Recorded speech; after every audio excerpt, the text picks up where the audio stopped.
Hey guys, up? ScottishDuck here once again. I haven't made a video in a very long time, haven't I, on this channel?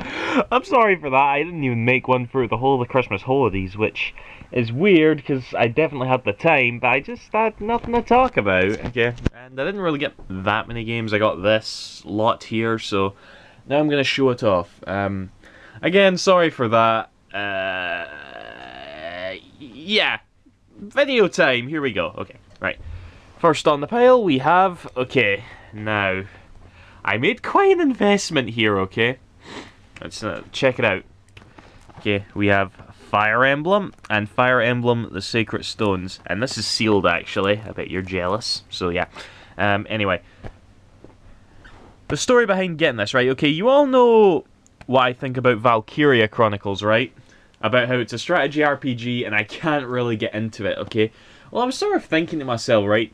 I hate the fact that I can't get into strategy RPGs, you know, because there's so many, like, critically acclaimed ones out there, but, you know, I've pretty much said to myself I'll never like them because of the genre they belong to. So I'm thinking, I really want to fix that. So I did a bit of looking about, seeing if I could find a series that I'd give a try, and I came across the trailer for Fire Emblem Awakening for the 3DS, and I thought it looked really good, and it was actually going to be making a European release, and I'm like, you know what, I'm going to give this a go.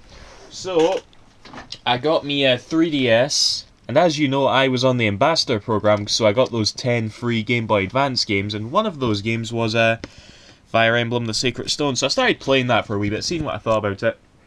I played it for about 4 hours or so, and I'm like, this is actually really good. You know, it was a strategy RPG I quite liked. I think because it was grid-based, you know, I'm actually okay with grid-based stuff. So I actually took a bit of a chance, right, and I decided to buy both of these, because whenever I get a series in my head, you know, I typically like to get all of them, you know. So I've got these two, but I've also got Fire Emblem Path of Radiance on the Wii over there. I've still got to get... No, not Path of Radiance, that's the GameCube one. Fire Emblem Radiant Dawn on the Wii. I've got that over there. So I intend to play through these. I intend to get the GameCube one as well, which is very rare, by the way. And then the one on the Wii. The only other localized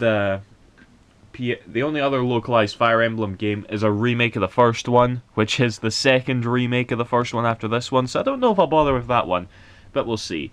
But yeah, Fire Emblem, I can see myself getting quite into this, and to be fair, I've always admired it from afar, you know, it seems like it's got a massive following, and yeah. Hopefully this will help me get into the strategy RPG genre, so let's just wait and see, shall we? Okay. Right, now there's another series on this pile here. Star Ocean. Okay, now the only other Star Ocean games I've played is the fourth one, which I beat quite a while ago when it first came out. And I already had the second one on the PSP, as some of you will know. I've started playing through it again because I intend to get through all the games. Then I'll go into the first one, then the third one. But yeah. Star Ocean First Departure, and Star Ocean Till the End of Time. Till the End of Time came with a nice little DVD, which hopefully I'll see. This one, I believe this is a remake of the Super Nintendo game, because the first game was on the Super Nintendo. They've definitely like remade it from the ground up from the looks of it. It doesn't really look like a Super Nintendo game to me. I could be wrong, I've never seen gameplay of it to be honest, but yeah. I'm going to go out of the way and say right now that I probably prefer like Phantasy Star in terms of my in-space RPG preference, but I'm gonna be going for these. I think I'm gonna go for these before Fire Emblem, or maybe I'll just switch between them, but we'll see. And as for Star Ocean Till the End of Time, I gotta say, looking at the gameplay graphics on the back, this looks quite dated even today. It looks like a sort of really good PS1 game for the looks of it. I haven't played it yet, so I'm not going to say for sure, but whatever. I'm going to try it out, so yeah. Right, put that to the side now. Okay, here we have the nice looking Mercenary Edition from Exceed of Ragnarok Odyssey. This is a PlayStation Vita game which is yet to be released in Europe. They actually are going to be releasing this in Europe, but it's going to be digital only, and I thought, fuck that. I wanted to buy it physically. But I was a wee bit on the fence at first, because I knew you wouldn't... This is like an MMO sort of RPG, kind of like the newer Phantasy Star games, right?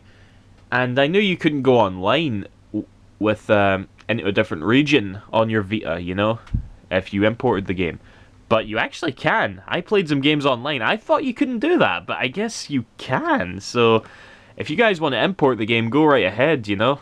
You will be able to play online rather than just downloading it digitally in Europe. So yeah, nice one, Xseed. Thank you very much. As for the game itself, it does remind me a lot of Phantasy Star, which I like. I've put a good 8 hours or so into it. I don't think I'm going to play much more. Because one little thing that does bug me about it, right, is that you don't level up by killing enemies. You level up by completing missions and chapters and that. And I don't know, that just kind of bugs me, because it makes like fighting enemies seem a bit worthless. No, I like grinding in games, which is weird, but I do, so yeah. I do recommend giving it a look. It's a nice little collectible to have regardless. But yeah, Ragnarok Odyssey by Xseed. Those guys are great, by the way. So yeah, cool. Next we have Darksiders 2, which I was actually playing through. I had it on Steam at first, but the PC version was shit. Like, I really didn't like it. So I actually went out of my way to buy it on PS3, but the PS3 version didn't really run any better, I thought.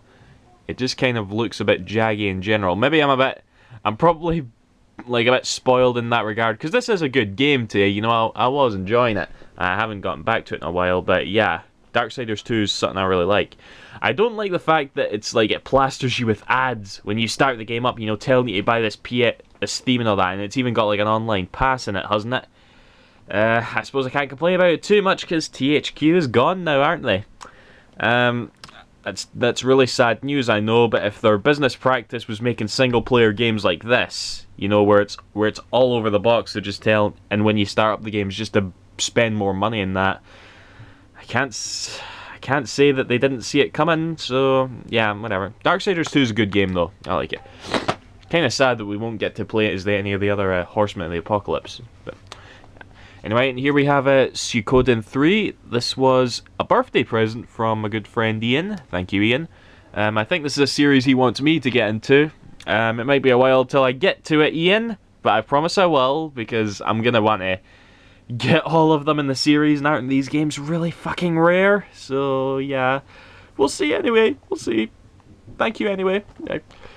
Right, and that's all the games. Who knows what Gump I'll buy in 2013, so Happy New Year, guys.